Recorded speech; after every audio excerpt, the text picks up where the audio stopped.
jedhu. Fayyuma nagaa akkam Oromoon dura nagaa wal gaafata ka. Nagaa galata Waaqayyo. Ma arte anamma dhugaa dubbachuuf yoo ta'e namoota gurguddaa kana walitti bu'uu nama hin barbaanne nama sodaatu baala silxaanii abbootii qabeenya diiyaaspooraa kanneen kana walitti bu'uu barbaadu akka carraa ta'ee galeessa aslii kenna kun akkatti miidhamaa irraa ijoolleen kenna kun homaa rakkoo walii buusuu dadhabanii Abiba biratti maqaa wal balleessaa jiru wali mataa jiru waan kana ati jiddu galatti akka Chaayinaa Oromoo jaalatu tokkotti nu laalii jedhanii osuma dhimma nama biraa laallu obboleettiin teenna ol baattee sooyyee biraa miliyoona 18 qaba paayileetiin Oromoo jette. Ana qaban jenne paayileetii Oromoo tokkotu ka biyya faranjii jiraatu miliyoona 18 qabaa jette. Dhugaadha moo achirraa eegallu.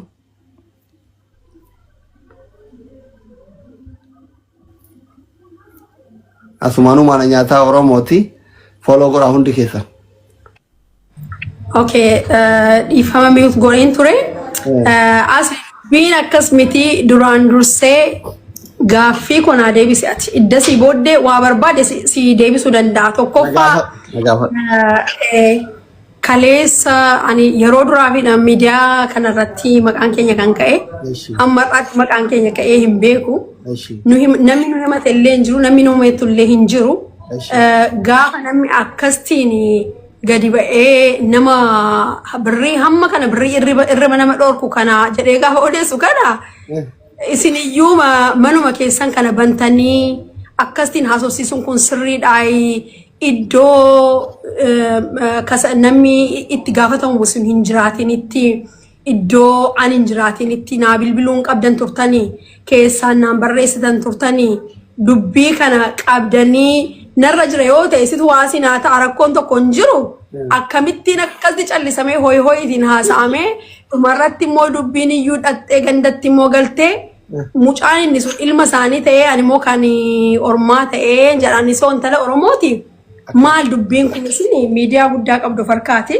Miidiyaa guddaa of harkaati qabu jechuun ani namni barumsa akka kanarraati fudhatanii barbaadu isinillee jechaadha. Dooktar Asliin illee warri kaan illee maaliif yoo jette namoonni hedduun sobaan hololaan namni of ajjeesu jira, namni gaa'ela hiiku jira, namni gabaarraa badu jira, namni rifatee jiru jira. Anillee xinnoo ishee ija nyaadhee gadi ba'ee ragatiin ta'ee fi badii yoo itti nama baduu danda'u miti gatii ta'eef hin jedhee.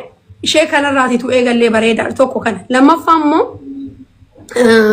namni naa gaafadhaa jedhe kun ofiisaa gadi ba'ee gaafata kan keenya jette edda ta'eeti waggaa isaallee hin beektu waggaa 2 yookiin waggaa 8 namni miliyoona 18 nyaatame gooftaa koo waggaa isaa mini guyyaa isaa mini guyyaatti abjuusaa keessa iyyuu wareersaan beektaa. Kanaaf namicha kanatu gaafatachuu qaba isheen. Haqanarraa qabdi taanaan anaaf sooyyeen kan walirraa qabna yookiin immoo jaarsummaa kana himannee turre sooyyeen gaafannee nuun deebisne jettee dubbii isheetti fufuun kanadha. Achirraa eegaluu qaba malee kana sinirraa qaba sinirraan qabuun abbaan irraa qaba jedhe immoo akkatti natti kenne wajjin gadi ba'ee viidiyootiin anillee isinillee gadi baanee wal duukaa haasa'uudha akkasi. Abbaan irraa qabu fidaadha amma. Abbaan irraa qabu fidaati. Teenyee haqa jiru fuulduraan haasofna mucaan kun immoo eenyu akka argateen gadi baatee ol gashiin haa dubbattu na duukaa rakkoon tokko hin jiru.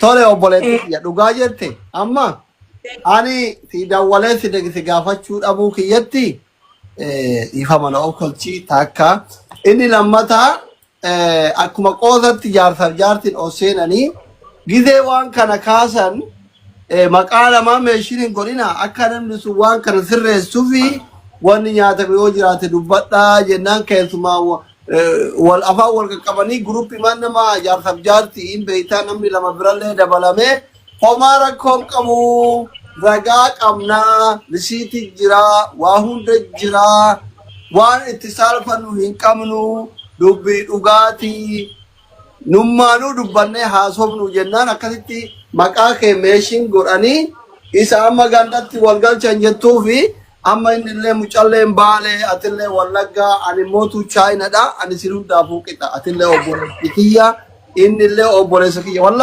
wallahi isalleen beeku silleen beeku inni illee paayileetidha osoo Ameerikaanidha jedhanii osoo carraa Ameerikaa deemuu argadhe mukki rabbiin xiyyaara isaatirra na buusuun mala atillee Dubaay jirtaa kiilolee namni gaafaasi muuziqaa baasu kitaaba barreessu dhufee achitti hafuura baafatee Oromoon achitti wal argee beeksif achi beeksifatee fedhu caccabsaa fedhu affaanyii fedhu kitfoo fedhu shiroo waan humna isaa nyaatee itti eebbisiifatee waan dhufii san galata qabda Oromoo bira.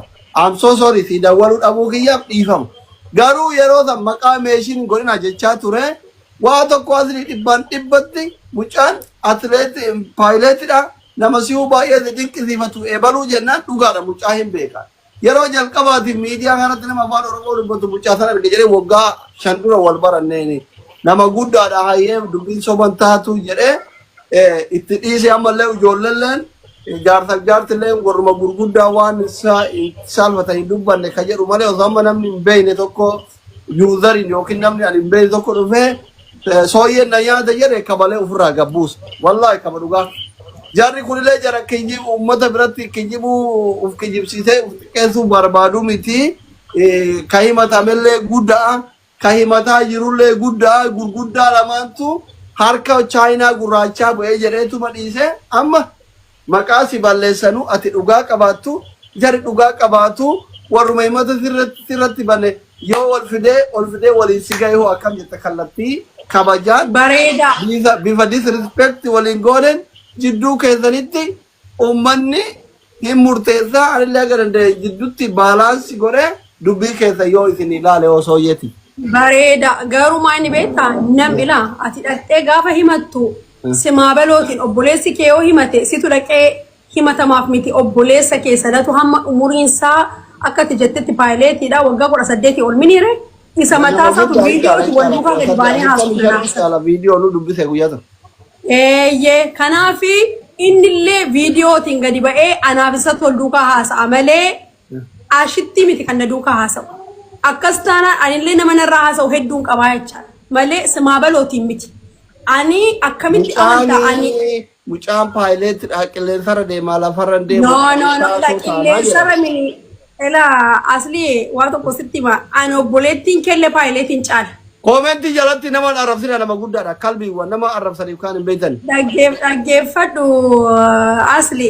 Kanaafi ani paayileetiidha jedhee namni tokko inshaallah paayileetii miti mootummaaf waaqaaf lafa walitti bushumaan ta'in si himatee jennaan abalu sin haqa qabataanaan an haqa koo qabadhee dhufeera fuuldura kee dhala yoo barbaade ani si qofatti erguu nan danda'a si galee garuu an si qofaan qulqullaa'uu hin barbaadu borganama darbarsa dhagaatiin wal dhaanii karaarraa wal maksuun kuni narratti akka dhaabbatu gatii barbaadu inni gadi ba'ee dubbachuu qaba. Maaliif Oromoon gaafa mammaaku tokkoffaa dubbiin itti gala qaba lammaffaa lolli daboon qabu si galee kanaafi atamma yoon firdi beetti tan kasasame asli dhaqee dhugaa naa ba'a miti asli naa kasasame abbaan manaa koo dhaqee naan kasasamu sooyyee waamamtee naa sooyyeedha kun garuu akka nama dirijjitii kanarratti akka nama waa balleessuu qabutti warra kiilolee jedhan an sooyyomeedha abbaan manaa koo abdiidha sooyyomeettiin kenne sooyyeettiin kenne abdiittiin kenne jechuun maqaadha. Si galee dirijjitiin garuu kan darbaa dabarsa darbu an hundeessitu haa ta'u malee kan keeti kan kooti kan uummata Oromooti. Si galee yoo balleessaan jiraate dogoggorri yoo jiraate irraa darbuu dandeessa. Kanarraan kan hafe garuu iddoo abbaan sun hin jirretti isheen xabaqaa miti. Xabaqaatiin haasofti taanaan anis xabaqaa qaba xabaqaa kootiin haasa abukaatooti. Akkana goona kan yoo ati ashitti wajjin haa ta'uun barbaanne abdiif mucaa walitti finna kaa. Maal rakkina qabare? Maal rakkina qabare? Amma bakka maqaan kee dhayamuu fi hoteelli keessan dhayamuu san dhiifama si gaafannee abdii abbaa manaa keetiitii fi paayileeticha waliif fiduudha kaa'e paayileetii kun walloole malee. Kanan barbaadanii bareeda inda'u kanarratti viidiyoon sii banaa qommaan haa banamuu didee. Waaqi natti tole. Eega yoo ati ashitti waliin haasa'uun barbaanne. Abdii fi paayileetii walitti fidu. Bareeda kun immoo haasaa cooma ta'e haasaa bareedaadha. Yoo ati abbaa manaa keetirra abukaatoo taate isin wanni mucaa keetirra abukaatoon taate. Na dhaggeeffadhu an abukaatoon ta'u isaan lamaan miidiyaa kanarratti saba Oromoo duratti gadi baasi ragaa keessan atis fidi jedhi gadi naa baasi maaloo gooftaaf ansin gargaara. Kuno inni reedii ta'ee jennaan kun abdiin taa'eera. Abdiin amma sibira jira. Andee qophaasa. Allah fi ashitti yoo as jala jiraatan please himanni keessan irratti manni murtii federaalaa ollaalee gallaalee kuno obboleettii kenna sooyyeen ani abbaa manaa kiyya dabarsee kenna isin waan feeta yoo dhugaa badii isaa itti murteessaa jedhaa jirti. Hamza Baashitti yoo as jala jiraattan paayileticha nu dhiyeessa. Viidiyootiin dhiyaata. Umara kon qabu yoo dhufe gaafa maaliif beeta ande sagalee naman baraatuun viidiyoon abdii dhadhee viidiyootiin akkatti ol duukaa isaantu nu himateemi gadi ba'een irraa taa'uudhees rakkoon tokko hin jiru irraa ulees kunoo abdiin annan galaan viidiyootiin ba'e haba'an ragaa isaanii qabatanii dhufan. Garuu eegaate ashitti hojii haa ta'uun barbaanne ani afgaafii ka godhu deebii ka uummanni dhageeffatu abbaa manaa keetii fi paayileetii malee siimiti turjumaanan taatu abadan keessa iyyuu hin galu. Natai. Fitawino, hebet fitawino kanaaf jenna rakkoon qaba. Ashitti Hamza yoo as jala jiraatan, ashitti Hamza yoo as jala jiraatan kottatanii karaa ittiin paayileetii argannu nutti hima. Hamza fi ashitti keessaa nama tokko galcha. Hamza fi ashitti keessa yoo as jala jiraatan. Injirtanii 100% yoo isinitti tole paayileetii dhiyeessuun amma dhiyeessa yookaan immootu guyyaa itti isinii qabna yoo amma qilleensarra jiraate. Guyyaa waan itti qaban hin jiru miliyoonii 18 naman ciibsu Dr. Asli maal taate akkamitti raftatti sammuun keessa kaleessa si arge bar viidiyoo keetu ati utaaltu dudduubaan. Miliyoona 18 amma leere deebi'ee jira ani ijaan angurraan dhaga'e malee rabbi naa nyaatu ijaan argine miliyoona 18. Milee gosaadhe osoo qabaadhe maal godha kaayiroo keessaa jira akka Dubaay kanatti taraa takka akka Mubaarak kanatti taraa takka Itoophiyaa taraa takka Dubaay hin deemu.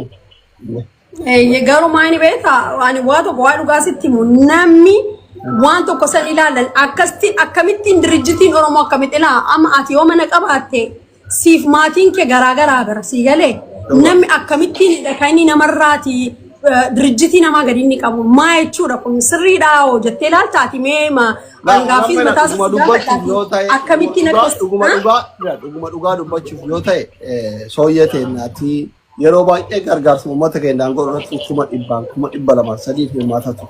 Namoota baay'ee gargaaraa turte, namoota baay'ee achitti keessummaa ture, kabaja qabda, galata qabda, kabajni ati qabdus, kabajni Oromoon sii qabus achuma jira.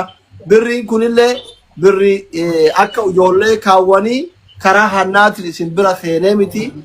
Yesiraa guddaa inoo dalagaaf walitti seentanii namni biizinasa waliin eegale takkaa hin kassara takkaa hin argata kanuma malee hannaami dhibbaaf dhibbatti ani waan hunda irra ga'eera atillee naa dawwalte hiriyoonni keessanillee naa dawwale waan kana keessa tawwada jiraa fi dhugumaan kassaranii san abbaa birrii abditti kennetu himata Hamza dhufeera obbo Hamza. Iya, assalamualaikum. Waalaikumsalam nagaa. Akkam jirtan fayyaadha.